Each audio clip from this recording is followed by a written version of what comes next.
So let's, I think it's time, so let's go ahead and jump into it. So my name is Doug Plata. I'm an urgent care physician and a space advocate for 5 years now, and rather enjoying it a lot, actually. So my presentation right now is, what is the business case for Mars settlement? I'm not claiming to have the final word, but I want to throw out my perspective and the process. I'm really looking forward to seeing what you guys think on this question. So first I'm going to go ahead and ask, why do we need a business case for settlement, in this case Mars settlement? And I'm going to point out that really it's a cost-benefit analysis, not just a benefit analysis, okay? If we can reduce the cost, it's going to make the case, the business case, better. And then I'm going to point out that it's both development and settlement. We need a business case for both, not just for settlement. And going to just look at various proposed business cases. And I may not have covered everything. I'm going to ask if any of you have a different idea about how it could pay for itself. I'll give you time to raise your hand for that. And then I'm actually going to claim that retirement itself will be the primary business case for settlement, wherever it occurs, okay? That's my point. And then following that will be support services, and then more of just a standard sort of economy. And then I'm going to end up, I hope this will be very fun, to just describe what it would be like for a couple to retire to Mars, okay? So let's jump into it. First of all, why do we need a business case? There's an assumption, and that is it's going to cost a great deal of money to establish and maintain a Martian settlement. And so how do you maintain it? Is it going to be government budgets from here to eternity? I think it's generally agreed that no, there needs to be a business explanation, okay? And so there's two aspects. You need money to be able to develop the settlement, but then after it's developed, it needs to sustain itself somehow, okay? So usually when we ask, what is the business case, we're basically, oftentimes we're not thinking about the cost. We say, what is the thing that's going to bring the profit, okay? Well, it's not just the benefit, but it's also the cost. Both of those things factor in. So how can we be more cost effective? Because the more cost effective you make it, the easier it is to make the business case, okay? Well, I think that we can have a lower cost, it's never low, lower cost transportation architecture, okay? And this is why, of course, reusability is such a big thing, because that could dramatically reduce cost. But it's not the only thing that would reduce cost. There's quite a few things. I would point out that the less stuff that you have to ship to Mars, the more cost effective it is. So ISRU, I mean, this is an obvious thing. ISRU is, will be very big in terms of being able to make that cost-benefit analysis. And it's sort of a good exercise to go down and say, okay, by category, what are the big masses? What's the big mass that we ship when we launch to space? What's the big mass? Fuel, propellant. By how much? Yeah, to get to low Earth orbit, but then after that, then we're talking 50% typically for a typical delta V of 3, let's say, okay? It's a huge amount of mass. And then what's number 2? Well, maybe it's consumables, right? And then 3 might be the metals, you know? And so as you work your way down, what you come to realize that it's not the hard to produce stuff, it's not the computer chips that's weighing so much, it's the bulky material, and we can produce the bulky material off Earth, whether it's the Moon or Mars, okay? So if we have a smart architecture, we can drive down cost to where we're really fairly early on launching people as well as the hard to produce parts, okay? Electronics is a major part of that. So growing your own food, could we conceivably grow food early on in an architecture? The earlier we start growing food, the water to feed it, the carbon dioxide, the NPK, the sooner we don't have to ship it, okay? So I think we need to be thinking step 2 as we're looking at heading to Mars. And of course, 3D printing and whatnot is all the rage nowadays, using local materials to go ahead and produce structural materials for habitats. So let's go ahead and take a look at 2 aspects, development and settlement. So to me, I mean, I'm not sure I have a real strong definition of what's development and what's settlement, because I think it sort of one fades into the other. But development, in my mind, is the early phase. This is the phase in which you need to really put a lot of resources into it to get over that hump. And then after you've developed the local resources, then you can, you're past the development phase, and now you're expanding, and that becomes increasingly settlement. Development really costs a lot, and the question is what are you producing? Where's your profit coming during this phase? That's challenging. And then, you know, settlement of increasing size, you know. What's the business case there? How do these people pay for themselves? Okay? I think that's the fundamental question we're addressing here. So here are some of the business cases that I've heard. Frankly, I didn't sit down and try to think up a comprehensive sort of thing. I may have missed some major ones. But here's some things. Before I get to that, I want to clarify there's secondary markets, and that is, building infrastructure is the business case. Well, if you build a propellant depot, but nobody's there to use it to make money, then that's not going to help you, right? So I'm not really talking about the secondary markets. What's the primary thing that's going to make the business case, okay? Rare resources on Mars. And you see I put unobtainium there. Element number 120, right? So what is the unobtainium on Mars? I'm being joking here, but seriously, does somebody have an idea? Samples. People will buy samples. Okay. How much would a Mars rock be sold for on the open market? Probably quite a bit. Jewelry, believe it or not, if you do run the numbers, it actually is, might be not a small thing. So there could be an initial, just, you know, rocks. Anything else? Maybe there's diamonds and a diamond from, you know, Olympus Mons. How much would that sell for? Yeah? The view of Earth from your lawn chair sitting in your spacesuit out in the Mars front yard. Okay, that's not, well, it is a rare resource, but it's an experience. So I'm talking material resource here, but that's good. Deuterium, maybe? You know, because of the natural enrichment of hydrogen on Mars. Good question.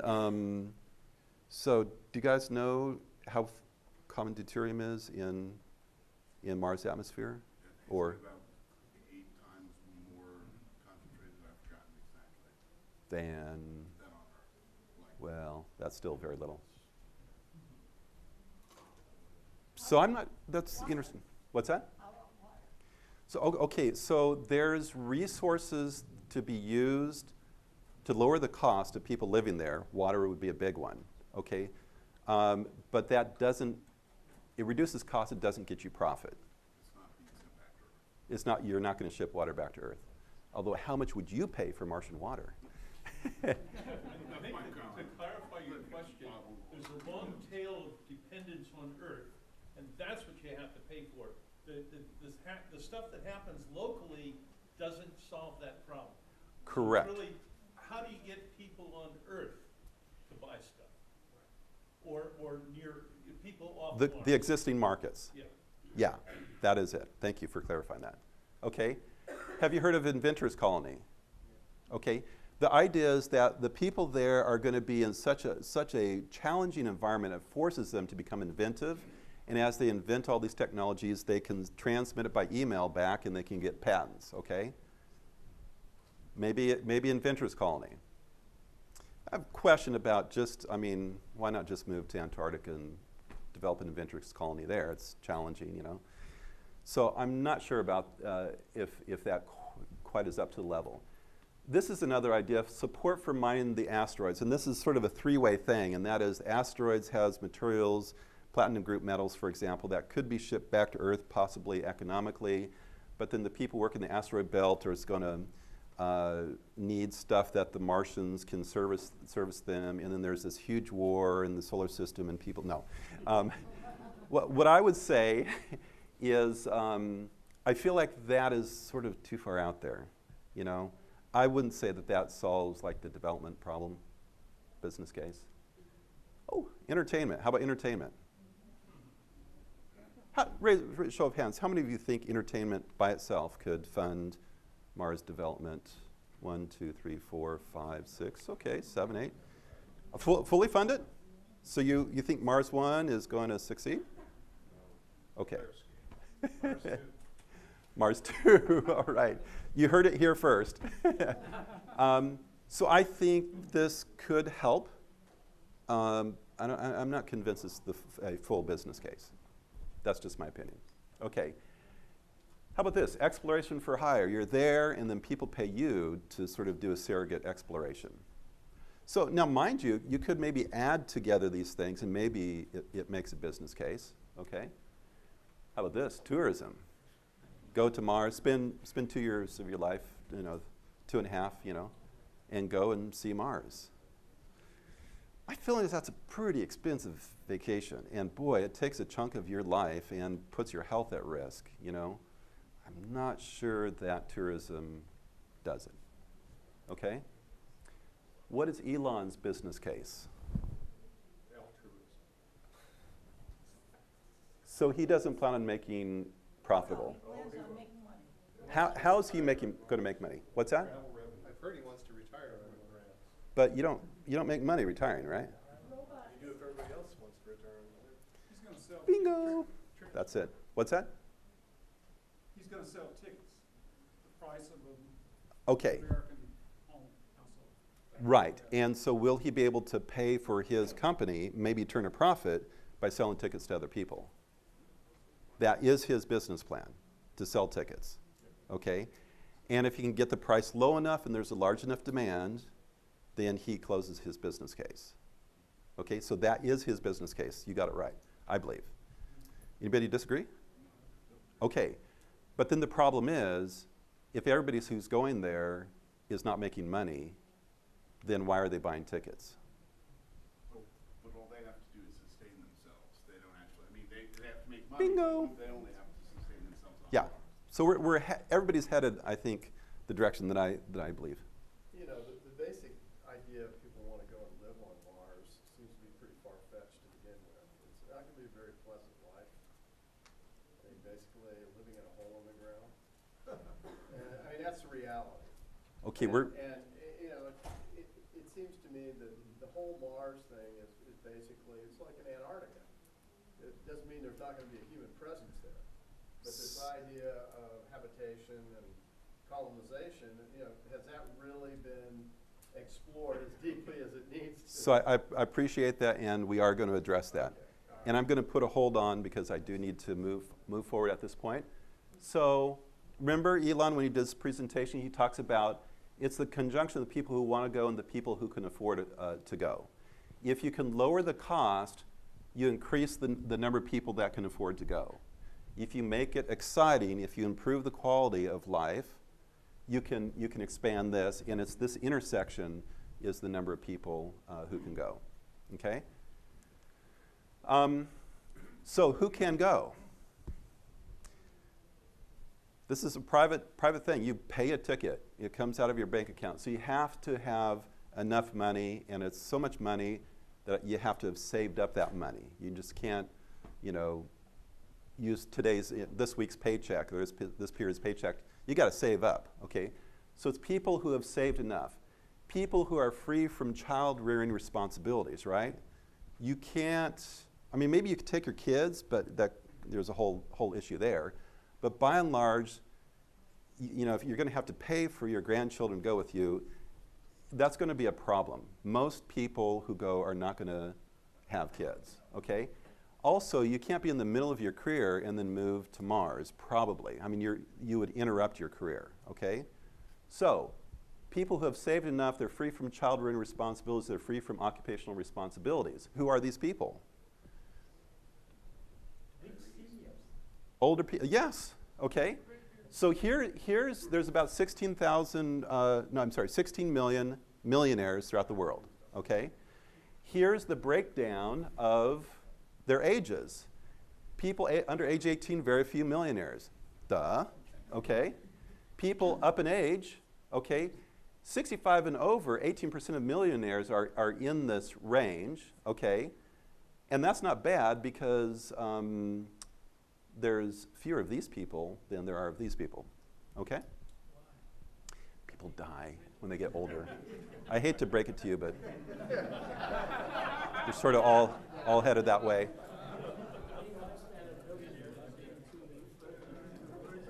Okay.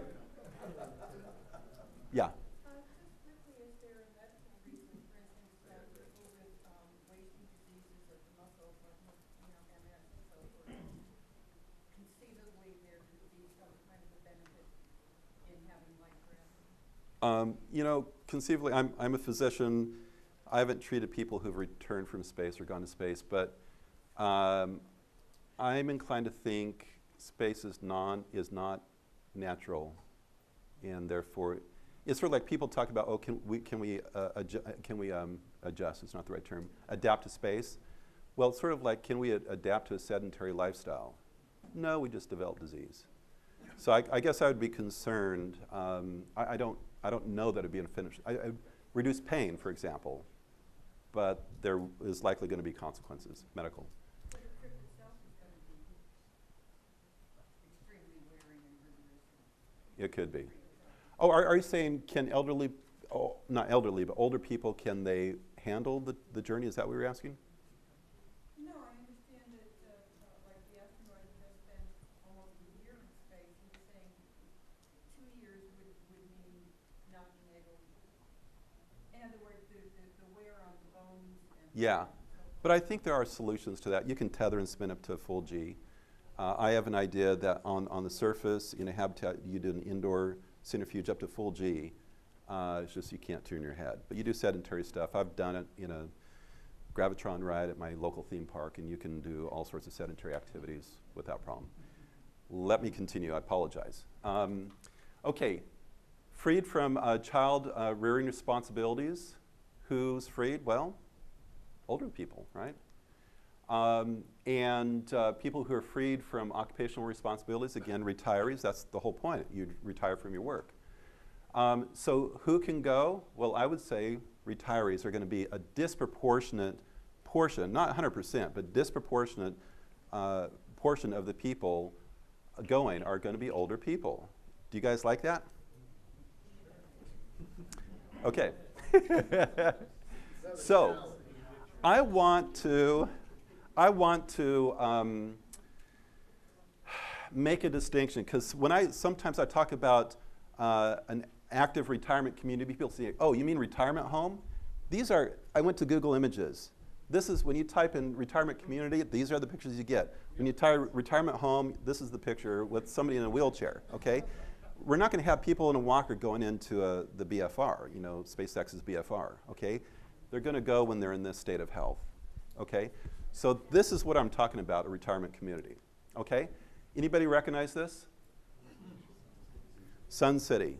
There's several Sun Cities. I live by one in California. There's one in Phoenix, Northwest Phoenix, okay? This is a retirement community. This is sort of what I'm talking about on Mars, okay? How do these people sustain themselves? Do these retirees, do they mine unobtainium? Do they go to the factory and produce stuff? Do they invent stuff and email it to their patent lawyer? Okay, no. What they're doing is they have worked a career in an Earth market and they've saved up money. They have built up a nest egg and then they're spinning it, okay? They're not making money when they're in Sun City, right? Okay? So how about the people that want to, and sort of getting to this gentleman's point. Okay, if you can live life like this on Earth, why would you want to live life like this somewhere else?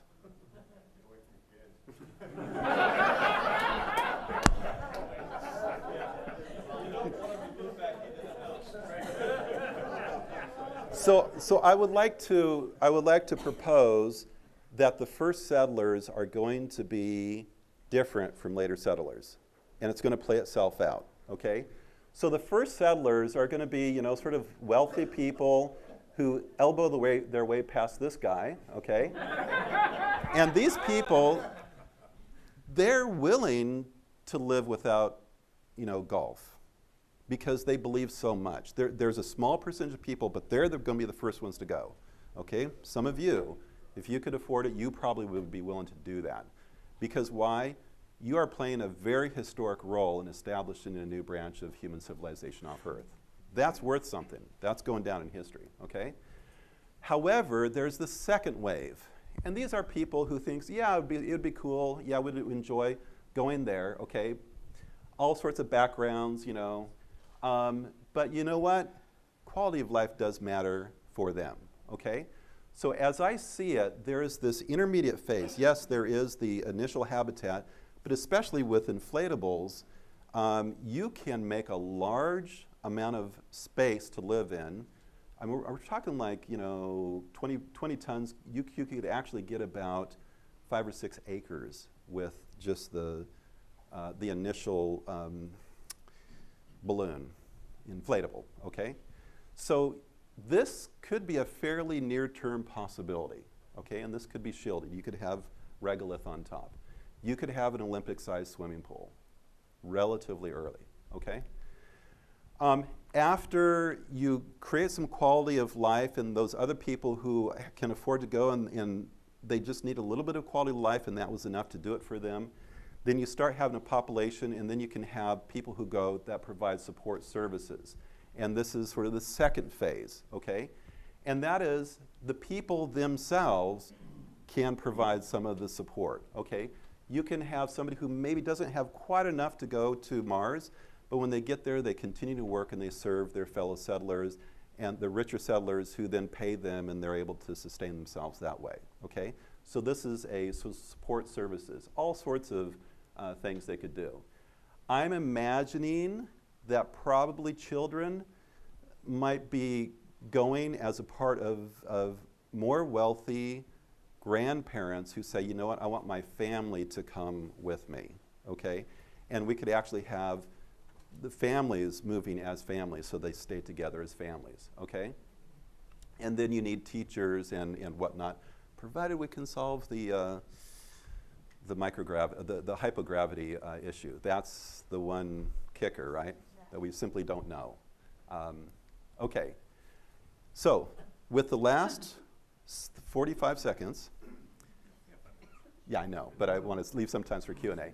Let me run through a Mars retirement scenario. There's some assumptions here. The assumption is if we have a settlement on Mars, we have a LEO hotel, and we have a little settlement on the moon, okay? So this is all going to play out. This is the experience that people retiring to Mars could have. It starts with launch, the experience of launch, okay? That's exciting, okay? Then when they get up to Leo, they head to your Bigelow Hotel, let's say, and as they're there, they are watching the Earth paths underneath them. This is the first step of retiring to Mars. They're there for 3 weeks, a month, whatever, and then they get in a vehicle that takes them to do a lunar flyby, and they get their own personal Earthrise, okay? It's part of the experience of retiring. And then because there's a lunar base, they say, hey, moon is along the way to Mars, let me go and visit the moon. So they come and they land at this base, and they go and they ride this aerial tram, so there's no footprints, across the Apollo 11 site. And so you guys, retire and you get to visit the Apollo 11 site on the way to Mars, okay? And then after you've hung out and visited with the little community there on the moon, then you head up into a transport, and this is the hardest part. You're spending several months on the way to Mars.